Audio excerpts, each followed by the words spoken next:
야담 누룽지 채널을 찾아주셔서 감사드립니다.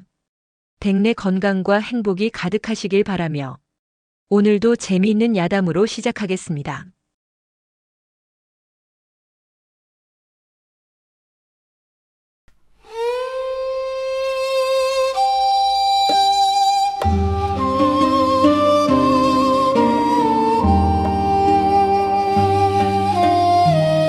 임금의 어명은 하늘의 뜻과 같고 한 번 정해진 국호는 천지가 두 쪽 나도 물을 수 없는 법이었습니다. 그리하여 백두산 호랑이도 맨손으로 잡을 기세던 사냥꾼 처녀 설은 하루아침에 이 나라의 중전 호비가 되어 높고 높은 궁궐의 주인이 되었습니다. 까마득한 절벽을 제 집 안방처럼 드나들고 칡덩굴을 밧줄 삼아 곰의 쓸개를 빼먹던 계집이 이제는 12폭 비단 치마를 입고 금으로 만든 봉황 첩지를 머리에 얹게 된 것이지요. 궁궐 생활 첫날 설은 동이 트기도 전에 잠자리에서 일어났습니다. 비단 이불의 감촉은 등을 간지렸고 화려한 자수 병풍은 눈을 어지럽혔습니다. 무엇보다 견디기 힘든 것은 아무 소리도 들리지 않는 적막함이었습니다. 새벽 이슬에 풀잎 스치는 소리도 나뭇가지를 타는 다람쥐의 발소리도 없는 궁궐의 아침은 설에게는 숨막히는 감옥과도 같았습니다. 아, 답답하여 어찌 살꼬. 결국 참지 못한 설이 벌떡 일어나더니 몸종들이 곱게 개어놓은 궁중 당인은 쳐다보지도 않고 자신이 입고 온 삼배 사냥복으로 재빨리 갈아입었습니다. 그리고는 벽에 걸려있던 자신의 각궁을 집어들고 성큼성큼 교태전 뒤뜰로 나섰습니다. 그녀를 모시던 상궁과 나인들이 기겁하며 뒤따랐습니다. 마마, 중전마마, 어디를 가시나이까? 몸 좀 풀러간다. 따라오지 말거라. 뒤뜰 소나무에 탐스러운 솔방울 하나가 매달려 있는 것을 본 설이 시익 웃었습니다. 그리곤 익숙하게 활을 들어 시위를 당겼다 놓으니 싱 하는 소리와 함께 화살이 정확히 솔방울 꼭지를 꿰뚫어 버렸습니다. 그 신기에 가까운 솜씨에 나인들의 입이 떡 벌어졌습니다. 하지만 기쁨도 잠시 요란한 소리에 놀란 수십 명의 궁인들이 몰려들었고 교태전 뒤뜰은 순식간에 아수라장이 되었습니다. 이 소식은 곧바로 대비전, 그러니까 임금의 할마마마인 대왕대비의 귀에까지 들어가게 되었습니다. 대왕대비는 이 나라 최고의 명문가 출신으로 법도와 예절을 목숨처럼 여기는 분이었습니다. 천하디 천한 사냥꾼 계집이 중전이 된 것도 기가 막힐 노릇인데 궁궐 뒤뜰에서 활쏘기라니. 대왕대비는 노발대발하였습니다. 이것이 될 말인가? 당장 그 천방지축 중전을 내 앞으로 끌고 오너라. 한편 조정에서는 때 아닌 중전의 교육 문제로 시끄러웠습니다. 법도를 중시하는 대신들은 입을 모아 말했습니다. 주상전하, 국모의 자리는 온 백성의 귀감이 되는 자리이옵니다. 하오나 지금의 중전마마께서는 궁중의 예법은커녕 글자 한자도 모르시는 백면서생이시니 이는 국가의 위신을 떨어뜨리는 일이옵니다. 통촉하여 주시옵소서. 임금인 화는 이 모든 상황이 답답하기만 했습니다. 그는 설의 자유로운 영혼과 굳센 마음을 사랑한 것이지 궁궐의 허수아비로 만들고 싶었던 것이 아니었습니다. 하지만 신하들의 말이 아주 틀린 것도 아니었기에 결국 그는 당대 최고의 여류학자이자 예법의 대가인 조상궁을 설의 스승으로 붙여주었습니다. 조상궁은 깐깐하기로 소문이 자자한 여인이었습니다. 그녀는 설을 보자마자 제 키만 한 서책 더미를 앞에 내려놓으며 말했습니다. 마마, 오늘부터 소인과 함께 궁중 예법의 기초인 소학부터 배우시겠습니다. 먼저 중전의 걸음걸이인 보법부터 익히셔야 하옵니다. 12폭 치마의 무게를 이기고 구름 위를 걷듯 사뿐사뿐 걸으셔야죠. 상궁의 설명이 채 끝나기도 전에 설이 불쑥 물었습니다. 상궁, 그렇게 걸으면 뭐가 좋소? 예, 그것은 국모의 위엄과 기품을 아니 내 말은 말이요. 그리 걸으면 뒤에서 짐승이 덮치기 딱 좋겠다는 말이요. 발소리를 죽이고 언제든 몸을 날릴 수 있게 무게 중심을 아래에 두어야지. 그래야 살아남는 법인데. 조상궁의 얼굴이 수처럼 까맣게 변했습니다. 그녀는 애써 분을 사귀며 다음 교육으로 넘어갔습니다. 그럼 수라를 드시는 법부터 배우겠습니다. 마마께서는 절대 먼저 수저를 들어서는 아니 되오며 기미상궁이 먼저 맛을 본 후에야 드실 수 있습니다. 또한 음식을 드실 때는 절대 소리를 내어서는 아니 되며 참으로 답답한 소리만 하는구려. 음식은 말이오. 식기 전에 빨리 먹어야 제맛이고 땀 흘려 사냥한 고기는 우적우적 씹어야 제맛이거늘. 그리고 저 가여운 상궁은 무슨 죄로 내가 먹을 음식에 독이 들었는지 먼저 맛을 봐야 한단 말이오. 차라리 내가 먼저 맛보고 독이 들었으면 나를 죽이려 한 놈을 내 손으로 잡는 것이 낫지 않겠소. 설의 거침없는 말에 조상궁은 더 이상 참지 못하고 그 자리에 졸도하고 말았습니다. 궁궐은 다시 한번 발칵 뒤집혔고 설은 호랑이 중전이라는 별명에 더해 상궁 잡는 중전이라는 오명까지 얻게 되었습니다. 결국 설은 대왕 대비의 부름을 받고 대비전으로 향했습니다. 차갑고 위압적인 분위기 속에서 대왕 대비는 옥좌에 앉아 서리빨 같은 목소리로 말했습니다. 내가 감히 국모의 자리에 앉아 궁궐의 법도를 어지럽히고 있다 들었다. 천지분간 못하는 산골 계집이 제 분수도 모르고 날뛰는 꼴을 내 두 눈으로 보고만 있지는 않을 것이다. 대왕 대비마마 소인이 뭘 그리 잘못했나이까? 내 존재 자체가 잘못이다. 뼈대도 근본도 없는 내가 어찌 감히 이 왕실의 며느리가 될 수 있단 말이냐. 주상께서 잠시 너의 요사스러운 기운에 홀린 것이니 내 너에게 마지막 기회를 주겠다. 지금이라도 중전의 자리에서 스스로 물러나거라. 그리하면 내 목숨만은 살려줄 것이다. 대왕 대비의 모진 말은 비수처럼 설의 가슴에 박혔습니다. 그녀는 이를 악물고 대답했습니다. 마마 소인은 사냥꾼의 딸입니다. 사냥꾼은 한 번 잡은 사냥감은 절대 놓지 않습니다. 소인은 주상 전하의 마음을 사로잡았고 전하께서는 소인을 아내로 맞으셨습니다. 하늘 아래 가장 든든한 제 짝을 두고 어찌 제가 먼저 물러나라 하시나이까. 차라리 제 목을 치시옵소서. 설의 당돌한 대답에 대왕 대비의 얼굴이 허옇게 질렸습니다. 그때 문 밖에서 모든 것을 듣고 있던 환이 들어섰습니다. 할마마마 중전은 짐의 아내이자 이 나라의 국모입니다. 중전을 욕보이는 것은 곧 짐을 능멸하는 것과 같으니 부디 그만하시지요. 주상, 저런 천한 것을 감싸고 도는 이유가 대체 무엇입니까? 천하다 하셨습니까? 저 사람은 짐이 역도에게 쫓겨 목숨이 경각에 달렸을 때 자신의 목숨을 걸고 짐을 구한 생명의 은인입니다. 할마마마께서 말씀하시는 뼈대 있는 명문가의 규수들 중 과연 누가 그런 용기와 의리를 가졌단 말입니까? 환은 설의 손을 굳게 잡고 대비전을 나섰습니다. 그날 밤 교태전 뜰을 거닐던 설의 마음은 갈대밭에 부는 찬바람처럼 스산하기 그지없었습니다. 멀리 보이는 북쪽 산봉우리를 바라보자 그리운 백두산의 모습이 아른거렸습니다. 그때 환이 조용히 다가와 그녀의 어깨에 자신의 용포를 덮어주었습니다. 많이 힘이 들지요? 네. 미안합니다. 내가 그대를 너무 험한 곳으로 끌어들인 것 같아 마음이 아픕니다. 전하, 허나 후회는 하지 않소. 나는 그대의 그 거침없는 눈빛과 굳센 마음을 사랑한 것이요. 저들이 원하는 허수아비가 되려 하지 마시오. 그대는 그저 지금의 그대 모습 그대로 있으면 됩니다. 나머지는 내가 다 막아줄 것이니. 환의 따뜻한 위로에 설의 눈시울이 뜨거워졌습니다. 그녀는 아무 말 없이 환의 품에 기댔습니다.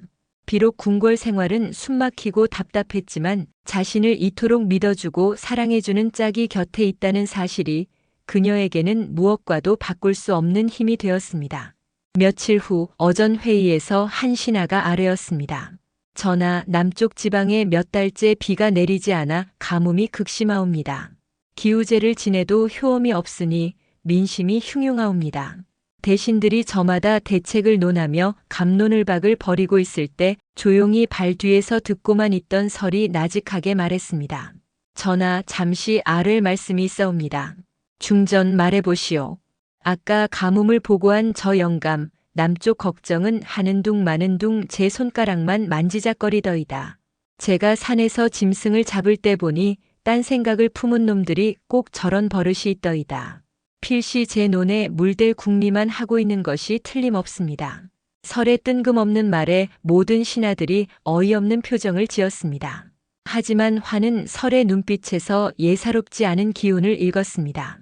그는 즉시 의금부 관원을 시켜 그 신하의 집을 조사하게 했습니다. 아니나 다를까 그의 집 창고에는 뇌물로 받은 수백 가마의 쌀이 가득했고 자신의 논에만 몰래 물을 대기 위해 볼을 막아놓은 사실까지 드러났습니다. 이 일이 알려지자 설의 식견에 감탄하는 목소리가 하나둘 나오기 시작했습니다. 하지만 이 소식을 들은 대왕대비는 더욱 분노했습니다. 감히 계집이, 그것도 천한 사냥꾼 출신이 국정에 관여하려 든다고 생각한 것이지요. 대왕대비는 마침내 결단을 내렸습니다. 저 계집에게 더 이상 발붙일 곳을 주어서는 아니 되겠다. 호랑이를 잡으려면 덫을 놓아야지. 대왕대비는 다가오는 동지를 핑계로 모든 종친과 대신들을 불러 모은 자리에서 엄숙하게 교지를 내렸습니다. 자고로 국모는 나라의 안녕과 왕실의 번영을 기원하는 제를 주관할 의무가 있다. 특히 1년 중 밤이 가장 긴 동짓날에 올리는 동지제는 그 의미가 더욱 깊다. 이에 새로 맞이한 중전은 이번 동지제의 주상께서 입으실 용포를 마땅히 지어미의 정성을 다하여 직접 수놓아 올리도록 하시오.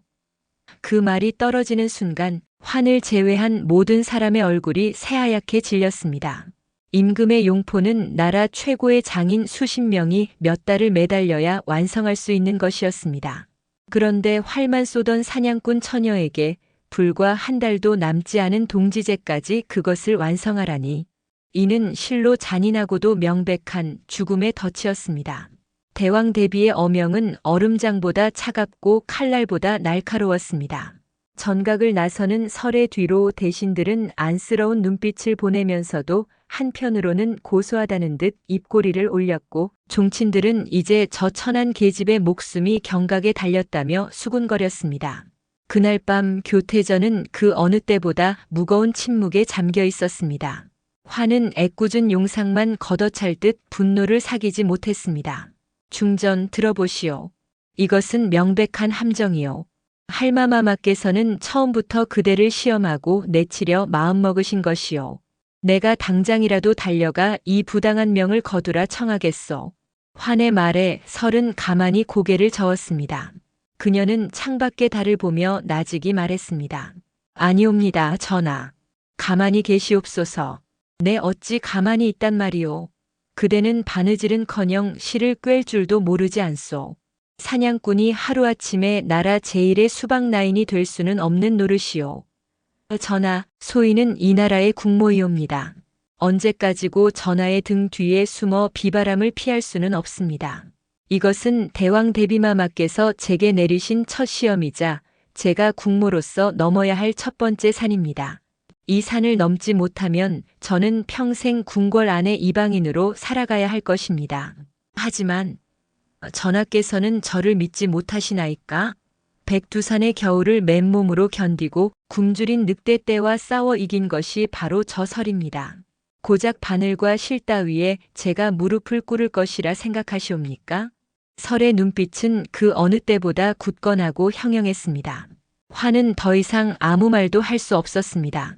그는 아내의 그 결연한 눈빛 앞에서 자신이 그저 한 나라의 군왕이 아니라 사랑하는 여인을 믿고 지지해 주어야 할 지아비임을 깨달았습니다. 다음 날부터 교태전에는 거대한 수틀이 놓이고 나라 안에서 가장 귀하다는 금실과 오색 비단실이 산더미처럼 쌓였습니다. 조상궁을 비롯한 수방 상궁과 나인들이 모두 동원되어 설의 용포 제작을 돕게 되었으나 그들의 얼굴에는 수심이 가득했습니다. 중전이 실패하면 그들 역시 목이 달아날 판이었기 때문입니다. 설은 사냥복을 꿰맬 때와는 전혀 다른 섬세한 자수 바늘을 어색하게 손에 쥐었습니다. 따끔. 첫 땀을 뜨기도 전에 설은 제 손가락을 먼저 찔러 피를 보고 말았습니다. 그녀는 피가 나는 손가락을 입에 물고 투덜거렸습니다. 이것 참 활보다 다루기 어려운 물건이로구나. 본격적인 자수는 그야말로 가관이었습니다. 용의 비늘을 수놓는다면서 물고기 비늘 같은 것을 만들고 용의 여의주를 새긴다면서 동그랑땡 같은 것을 만들어 놓으니 곁에서 지켜보던 조상궁은 얼굴이 하얘지다 못해 파랗게 질려갔습니다. 마마, 용의 눈은 천하를 호령하는 기상이 서려 있어야 하옵니다. 지금 마마께서 수놓으신 것은 마치 졸린 강아지의 눈과 같사옵니다. 허허, 강아지라. 강아지도 귀엽지 않소. 임금님이 입으실 옷인데 좀 귀여우면 어떻소? 마마, 농이 아니옵니다. 그리고 이 구름은 어찌 이리 염소 똥처럼 생겼사옵니까? 뭐라? 이게 어때서? 나는 평생 이런 구름만 보고 살았는데. 설의 태평한 대구에 조상궁은 뒷목을 잡고 쓰러지기 일보 직전이었습니다.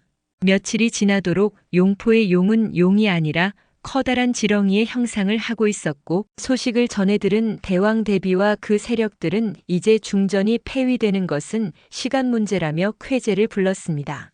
그러던 어느 날이었습니다. 밤늦도록 서툰 바느질과 씨름하던 설은 잠시 머리를 식히러 뜰에 나섰습니다. 마침 어린 수박나인 하나가 텅 빈 수방에서 홀로 남아 낡은 옷을 꿰매고 있었습니다. 늦었는데 무얼 하고 있느냐? 마마, 송구하옵니다. 소인의 동생이 입을 옷인데 날이 추워지기 전에 보내야 해서. 어린 나인의 손은 추위와 고된 일로 온통 터지고 얼어붙어 있었습니다. 그 모습을 본 설은 아무 말 없이 나인의 옆에 앉아 바늘과 실을 빼앗아 들었습니다. 그리고는 자신이 사냥복을 꿰맬 때 쓰던 투박하지만 더없이 튼튼한 바느질법으로 순식간에 옷 한 벌을 뚝딱 고쳐주었습니다. 자, 이제 되었느니라. 이리 꿰매야 사나운 겨울 바람도 막아낼 수 있을 것이다. 설이 건네준 옷은 비록 궁중의 자수처럼 화려하지는 않았지만 그 어떤 비단 옷보다 따뜻하고 정성이 가득했습니다. 어린 나이는 감격하여 눈물을 글썽이며 설의 앞에 엎드렸습니다. 마마, 성은이 망극하옵니다. 일어나거라. 같은 하늘 아래 사는 사람끼리 돕고 사는 것은 당연한 이치다. 그보다 내 손이 이게 무엇냐? 꽁꽁 얼었구나. 설은 자신의 품에서 작은 기름병을 꺼내 나인의 손에 발라주었습니다. 그것은 그녀가 백두산에서 짐승의 기름으로 만들어 쓰던 동상약이었습니다. 이 일이 조용히 수박나인들 사이에 퍼져나갔습니다. 법도와 위계만 존재하던 삭막한 궁궐에서 중전의 따뜻한 인간미는 나인들의 얼어붙은 마음을 녹이기에 충분했습니다. 그날 이후 수방의 분위기는 기이하게 바뀌었습니다. 낮에는 조상궁의 호통 아래 설의 서툰 바느질이 계속되었지만 밤이 깊어 모두가 잠든 시간이 되면 수박나인들이 하나둘씩 교태전으로 모여들었습니다. 마마, 소인이 구름을 맞겠사옵니다. 마마, 용의 비늘은 소인에게 맡겨주시옵소서. 대왕 대비의 서슬 퍼런 감시를 피해 그녀들만의 비밀스러운 공동 작업이 시작된 것입니다. 낮에는 중전이 망쳐놓은 부분을 밤사이 나인들이 몰래 뜯어내고 다시 아름다운 문양으로 채워나갔습니다. 잠을 줄여가며 바늘을 놀리는 나인들을 보며 설은 목이 메어왔습니다. 모두 고맙다. 이 은혜는 평생 잊지 않을 것이다. 마마, 그런 말씀 마시옵소서. 저희는 그저 마마의 따뜻한 마음을 수놓고 있을 뿐이옵니다. 어느 깊은 밤 정무를 마친 환이 교태전을 찾았습니다. 촛불 아래 수십 명의 나인들과 함께 바느질에 몰두하고 있는 설의 모습을 본 환은 차마 안으로 들어가지 못하고 문 밖에서 가만히 그 모습을 지켜보았습니다.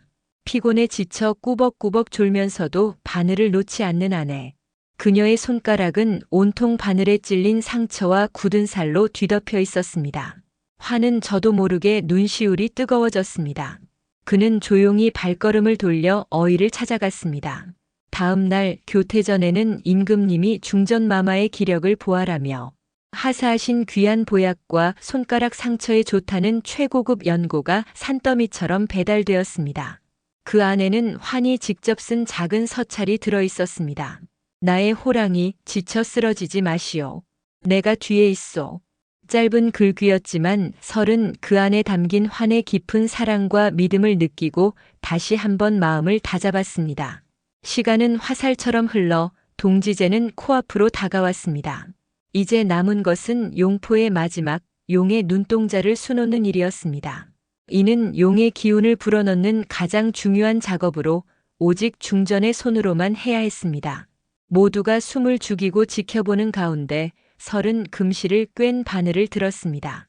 그러나 그녀는 어찌 된 일인지 용의 눈을 수놓아야 할 자리에 바늘을 꽂지 않고 한참을 허공만 바라보고 있었습니다. 모두가 애를 태우며 그녀의 손끝만 바라보던 그 순간 설이 마침내 입을 열었습니다. 아니다. 이것이 아니다. 마마, 무엇이 아니시라는 말씀이옵니까?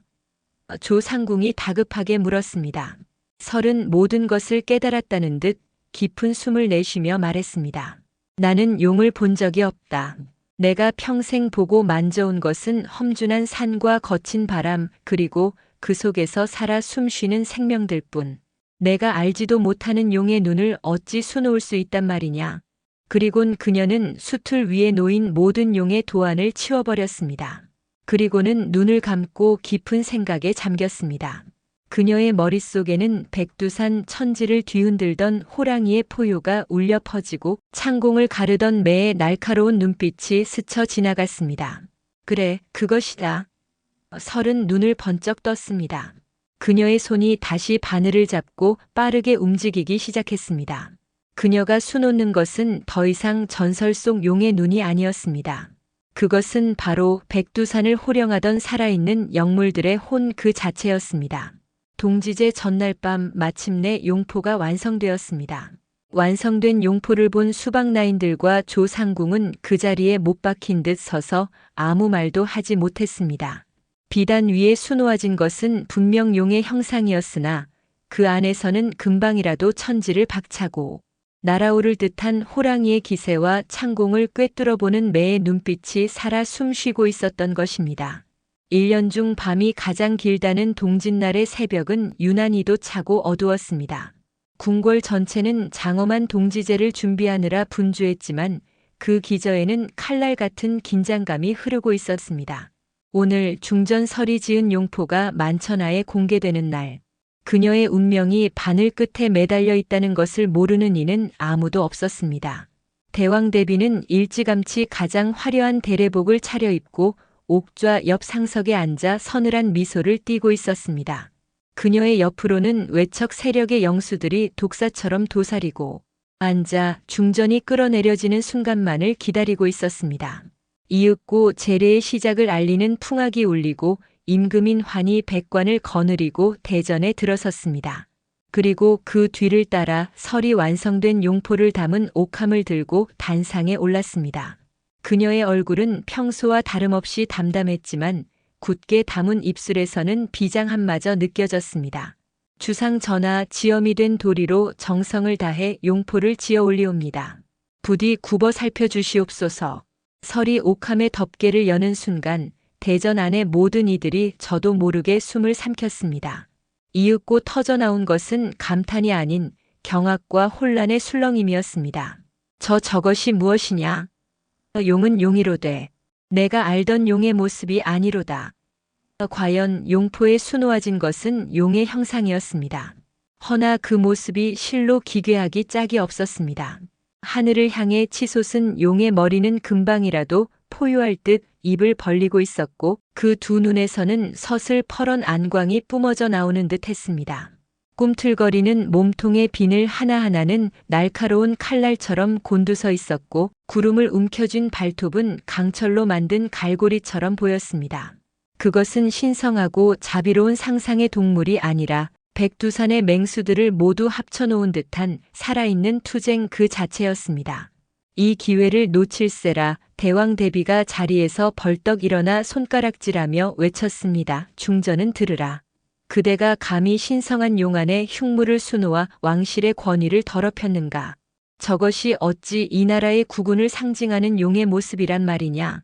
저것은 흉포한 짐승의 눈빛이며 그 안에 시뻘건 역심을 품고 있음이 틀림없다. 이는 종묘사직을 능멸하고 국본을 흔드는 대역죄에 해당하니 어찌 그 죄를 감당하려 하는가. 대왕 대비가 분노에 차소리쳤습니다. 여봐라. 저 대역죄인의 상징인 흉물스러운 용포를 당장 불태우고 중전을 처소에 유폐하라. 대왕 대비의 엄한 명령에 금군들이 잠시 주저하며 칼자루에 손을 올렸으나 왕의 눈치를 살피며 쉽사리 움직이지 못했습니다. 어전에는 금방이라도 피바람이 불 것처럼 흉흉한 기운만이 감돌았습니다. 모두가 숨을 죽이고 왕의 입을 주목하던 바로 그 순간 환희 자리에서 일어나 금군들을 가로막았습니다. 모두 물러가라. 감히 과인의 면전에서 누구에게 손을 대려 하는 것이냐. 주상, 아직도 저 계집에게 미혹되어 시비를 가리지 못하시옵니까? 시비는 제가 가릴 것이니 할마마마께서는 앉아 계시옵소서. 환은 설을 자신의 뒤로 숨기고 대신들을 향해 물었습니다. 경들도 저 용포가 흉물이라 생각하는가? 대신들은 대왕 대비의 눈치를 보며 누구 하나 선뜻 대답하지 못하고 우물쭈물거렸습니다. 그때 설이 환의 등 뒤에서 조용히 앞으로 나섰습니다. 대왕 대비마마 감히 아뢰옵니다. 마마 소인은 사냥꾼입니다. 평생을 산에서 살아 용이 어찌 생겼는지 책에서 그림으로만 보았을 뿐 실제로 본 적은 단 한 번도 없사옵니다. 알지도 못하는 것을 아는 체하며 거짓으로 수를 놓는 것이야말로 주상 전하와 조종을 기만하는 것이라 생각했습니다. 설의 말에 대전은 또 한 번 술렁였습니다. 대왕 대비가 기가 막히다는 듯 비웃었습니다. 궤변이로구나. 그래서 저런 흉측한 짐승을 그려놓았단 말이냐? 짐승이 아니옵니다. 소인이 보고 배우고 재온 마음으로 섬기는 것들을 수놓았을 뿐이옵니다.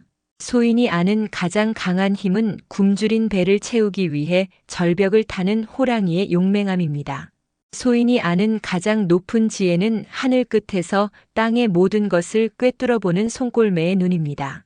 그리고 소인이 아는 가장 굳센 의지는 모진 눈보라 속에서도 푸르름을 잃지 않는 저 산꼭대기의 늙은 소나무입니다. 설은 숨을 한번 고르고 환을 향해 몸을 돌려 무릎을 꿇었습니다. 주상 전하 지아비이신 전하께서는 소인에게 이 나라의 임금이십니다. 임금이란 마땅히 백성을 지키는 호랑이의 용맹함을 가지셔야 하고 만백성의 억울함을 살피는 손골매의 눈을 가지셔야 하며 어떤 외압과 시련에도 꺾이지 않는 소나무의 굳건함을 지니셔야 한다고 소인은 그리 믿고 있사옵니다. 소인은 전하의 용포에 바로 그 마음을 수놓았을 뿐이옵니다. 감히 용의 형상을 빌어 살아있는 임금의 덕을 기리고자 했을 뿐인데 어찌 이것이 역심이라 하시옵니까? 그녀의 말은 한자 한자가 힘이 있었고 그 논리는 기묘하게도 듣는 이의 심금을 울렸습니다. 사냥꾼의 투박한 언어였으나 그 안에는 군왕이 갖추어야 할 모든 덕목이 담겨 있었습니다. 환은 떨리는 손으로 설을 일으켜 세웠습니다. 그의 눈에는 분노가 아닌 깊은 감동과 자랑스러움이 가득했습니다. 들었는가? 이것이 바로 짐의 아내이자 이 나라의 국모가 가진 마음이다. 환은 망설임 없이 기존의 용포를 벗어던지고 설이 지은 새 용포를 입었습니다. 실로 놀라운 일이 벌어진 것은 바로 그때였습니다. 환의 몸에 용포가 걸쳐지는 순간 마침 대전의 창문으로 한 줄기 아침 햇살이 강렬하게 쏟아져 들어와 용포에 수놓인 용의 눈동자에 정확히 꽂혔습니다. 그러자 금실로 수놓인 눈동자는 마치 살아있는 것처럼 번쩍하고 빛을 발하는 것이 아니겠습니까? 그 신비롭고도 위험 있는 광경에 대전 안의 모든 신하들은 저도 모르게 무릎을 꿇고 머리를 조아렸습니다. 성군을 상징하는 상서로운 기운이로다. 하늘이 중전마마의 정성을 알아보고 이 나라의 태평성대를 예고하는 것이야. 여기저기서 탄성과 함께 칭송이 터져 나왔습니다. 감히 용을 흉물이라 칭했던 자들은 쥐구멍에라도 숨고 싶은 심정이었습니다. 환은 살아 숨쉬는 듯한 용포를 입고 옥좌에 앉아 그 어느 때보다 위험 있는 목소리로 말했습니다. 오늘 짐은 중전이 지은 새 옷을 입고 새로운 마음으로 태어났다. 중전의 말처럼 짐은 호랑이의 용맹함과 매의 지혜와 소나무의 의지로 이 나라를 다스릴 것이다. 중전의 공을 기려 오늘 동지제는 내가 아닌 중전이 주관하도록 하라. 사상 초유의 일이 벌어진 것입니다. 감히 여인이 그것도 중전이 나라의 제를 주관하게 되다니. 하지만 그 누구도 감히 이 일을 제기하지 못했습니다. 하늘의 뜻이 이미 중전에게 있음을 모두가 보았기 때문입니다. 대왕 대비는 분노와 치욕으로 온몸을 떨며 대비전으로 돌아갔습니다. 그녀는 이를 갈며 중얼거렸습니다. 요망한 것. 감히 하늘의 뜻을 들먹이며 나를 욕보여. 좋다. 너와 나의 싸움은 이제부터 시작이다. 내가 가진 것이 그까짓 짐승의 지혜뿐이라면 나는 이 나라의 법도와 권세로 너를 갈기갈기 찢어놓을 것이다. 그렇게 동지제의 해는 저물고 있었습니다. 설은 자신의 지혜와 진심으로 첫 번째 위기를 넘었지만 궁궐의 겨울은 이제 막 시작되고 있었습니다. 동지제가 끝난 후 궁궐 안에는 한동안 평화가 찾아온 듯 보였습니다. 살아있는 용포 사건으로 중전설의 위상은 하늘 높은 줄 모르고 치솟았고 어지간한 대신들은 더 이상 그녀를 얕보거나 무시하지 못했습니다. 하지만 조용히 흐르는 물밑은 더욱 거세게 소용돌이치는 법. 대왕대비는 자신의 처소에서 독을 품은 뱀처럼 조용히 다음 기회를 노리고 있었습니다. 그래, 필부가 가진 얕은 지혜로 잠시 내 눈을 가렸겠다. 허나 왕실의 근간을 이루는 법도와 후사를 잇는 대업 앞에서 내년이 과연 어찌할 수 있을까? 대왕대비는 마침내 가장 강력하고도 명분이 확실한 칼을 빼들었습니다. 바로 후궁 간택 문제였습니다. 그녀는 대신들을 부추겨 연일 임금에게 후궁을 들릴 것을 청하게 했습니다. 주상 전하, 예로부터 왕실의 가장 큰 책무는 후사를 번창하게 하여 종묘사직을 안정시키는 것이옵니다. 중전마마께서 어질고 현명하시나 홀로 국혼을 치르신 지 벌써 반년이 다 되어 가도록 회임 소식이 없으시니 이제는 마땅히 후궁을 간택하시어 왕실의 대를 이을 준비를 하셔야 하옵니다. 이는 중전마마를 위해서이기도 하옵니다. 어질고 덕망 있는 후궁을 들여 국모의 외로움을 덜어드리고 내명부를 화평하게 다스리시는 것 또한 군왕의 도리이옵니다. 대신들의 주청은 겉으로는 나라를 위하는 충심처럼 보였으나 실은 중전의 입지를 흔들고 자신들의 가문 여식을 궁에 들여보내 권력을 잡으려는 시커먼 속내의 발로였습니다.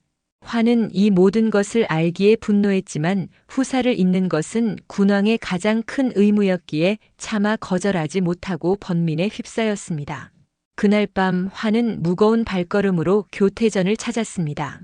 설은 아무 말 없이 그를 위해 따뜻한 차를 내어주었습니다. 중전 미안하오.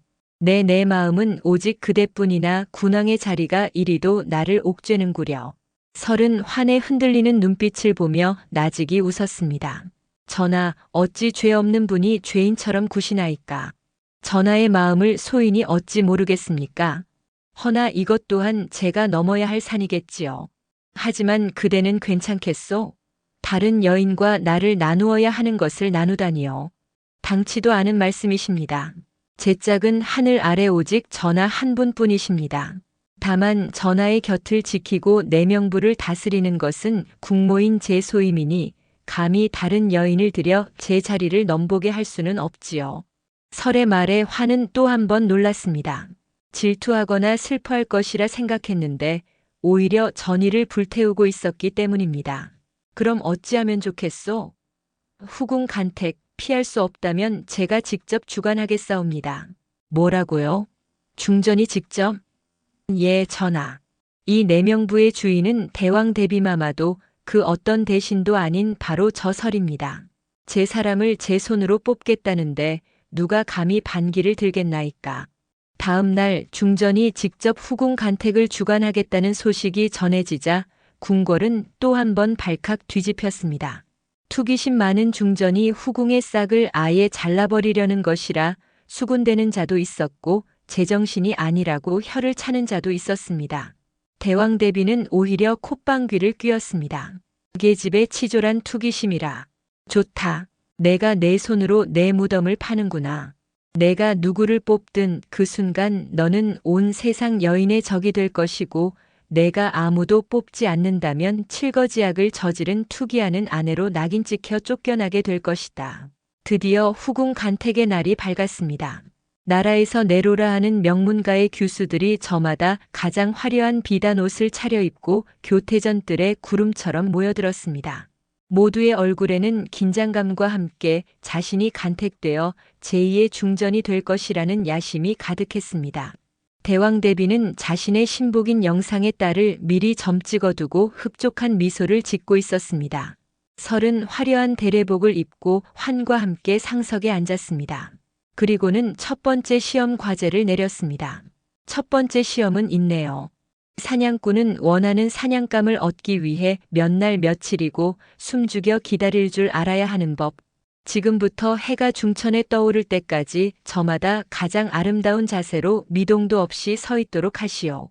가장 흐트러짐 없는 일을 눈여겨볼 것이오. 참으로 기상천외한 시험이었습니다. 시와 그림을 시험할 것이라 생각했던 교수들은 당황했지만 어명을 거역할 수 없어 저마다 우아한 자태를 뽐내며 서 있기 시작했습니다.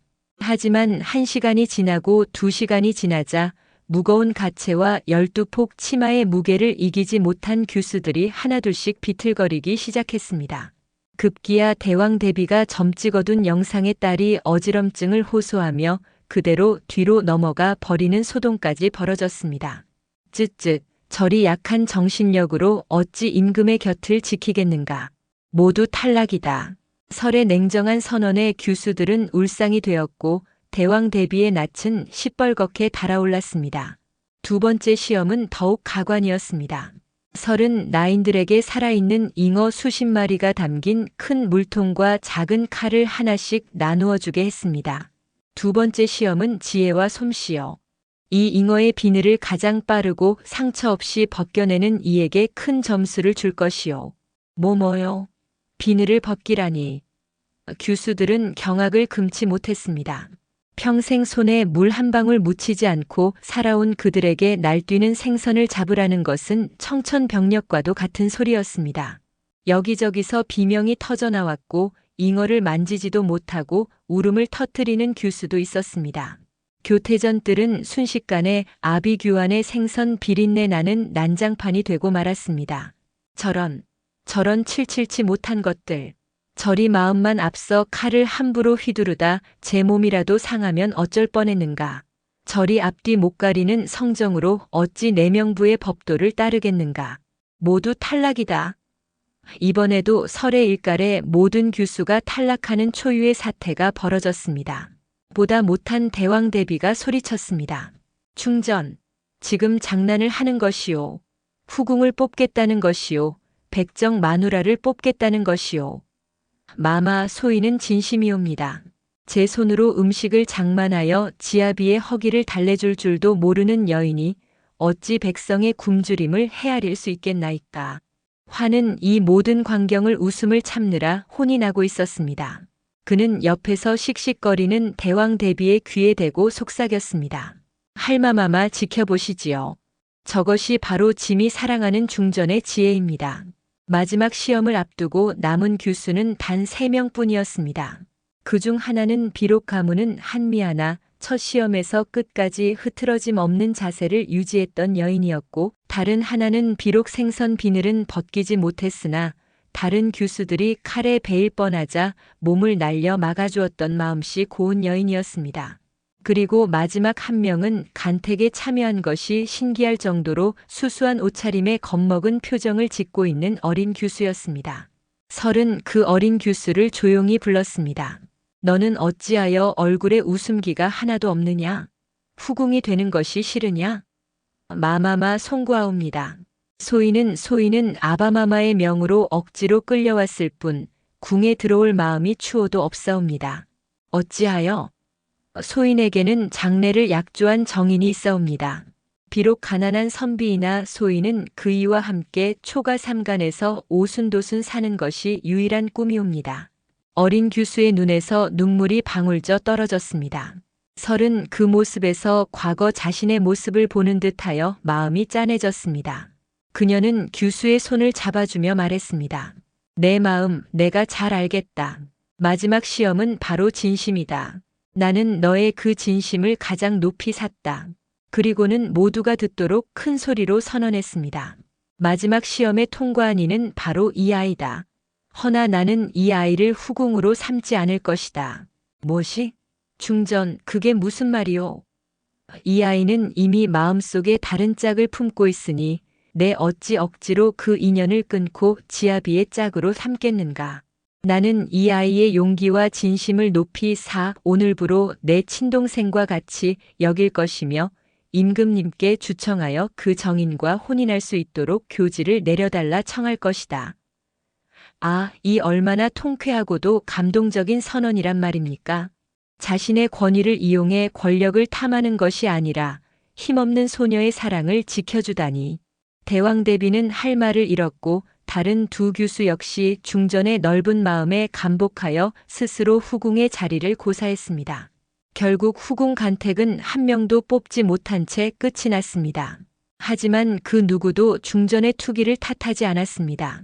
오히려 그녀의 지혜와 덕망을 칭송하는 소리가 궁궐 담장을 넘어온 장안에 퍼져나갔습니다. 대왕대비는 자신의 처소로 돌아와 앉은 자리에서 찻잔을 3개나 깨뜨렸습니다.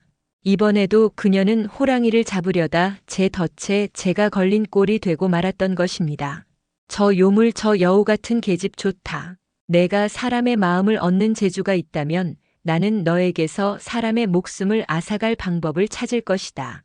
대왕대비의 눈이 독사의 그것처럼 번뜩였습니다. 그녀는 비밀리에 누군가를 부르고 있었습니다.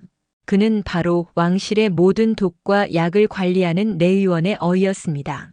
바야흐로 궁궐의 암투는 이제 지혜 싸움이 아닌 목숨을 건 독살의 위협으로 번져가고 있었습니다.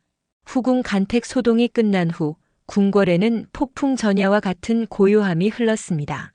대왕대비는 겉으로는 모든 것을 체념한 듯 두문불출했지만 그녀의 검은 마음은 내의원의 어이를 만나 은밀한 계략을 꾸미고 있었습니다. 듣거라. 중전의 몸이 허약하여 회임이 어려운 듯하니 내가 특별히 기력 회복에 좋은 탕약을 지어주고 싶구나. 허나 그 약이 너무 쓰면 중전이 먹기 힘들 터이니 맛과 향이 없는 것으로 은밀히 지어 올리도록 하라. 대왕대비의 말은 자애로운 시어머니의 걱정처럼 들렸지만 그 속에는 아무도 모르게 서서히 사람의 몸을 망가뜨리는 독을 만들라는 무서운 뜻이 담겨 있었습니다.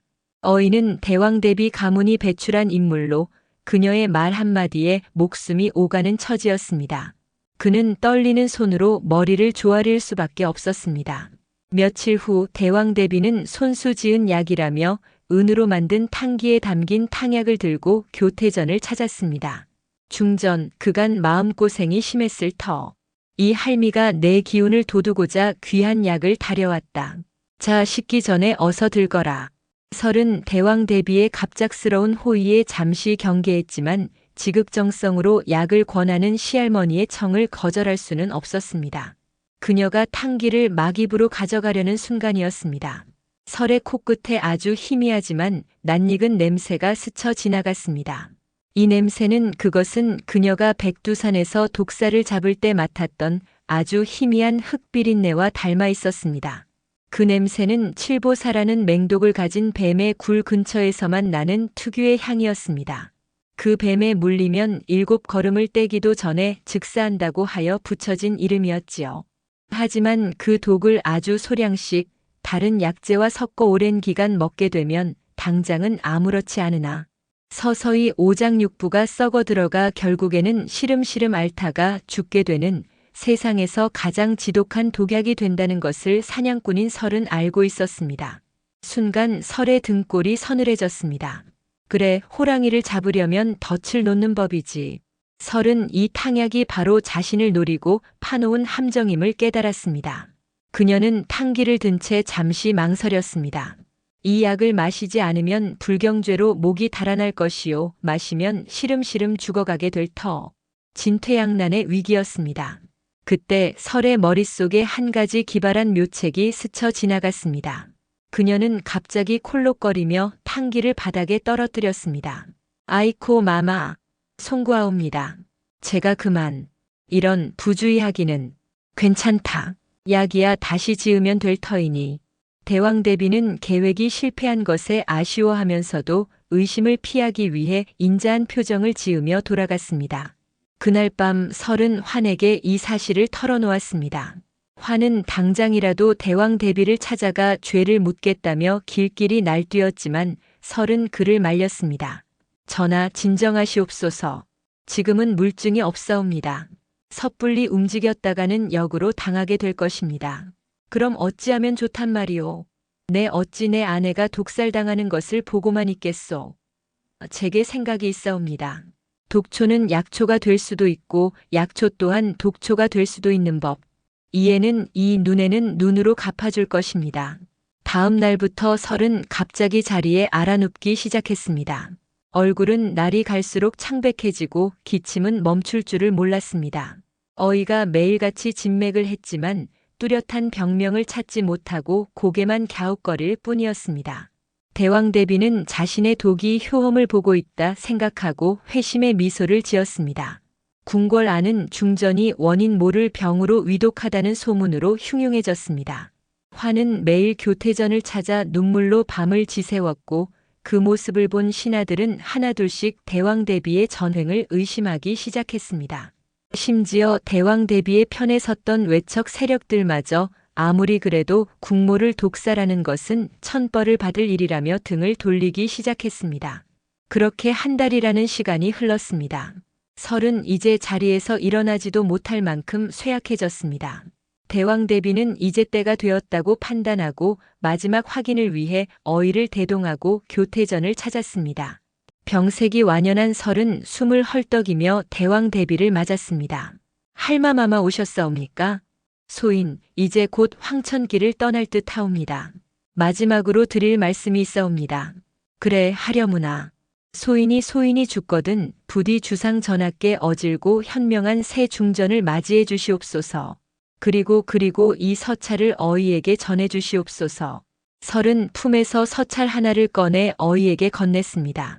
어이가 의아한 표정으로 서찰을 펼쳐보는 순간 그의 얼굴이 백지장처럼 하얗게 질렸습니다.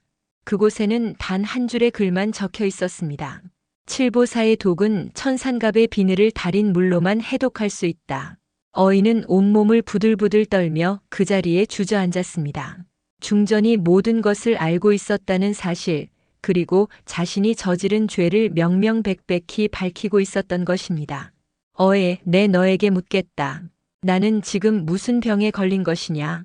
설의 목소리는 병자의 그것이라 믿기 어려울 만큼 차갑고 날카로웠습니다. 어이는 결국 모든 것을 실토하고 대왕대비의 죄를 고하며 용서를 빌었습니다. 내 이놈, 감히 나를 배신하는 것이냐? 대왕대비가 소리치는 순간 설은 언제 알았냐는 듯 자리에서 벌떡 일어났습니다. 그리고는 쩌렁쩌렁한 목소리로 외쳤습니다. 여봐라. 대왕대비를 독살 교사죄로 체포하라. 그와 동시에 문이 열리고 환희 의금부 관원들을 이끌고 들어왔습니다. 모든 것은 설이 꾸민 연극이었습니다.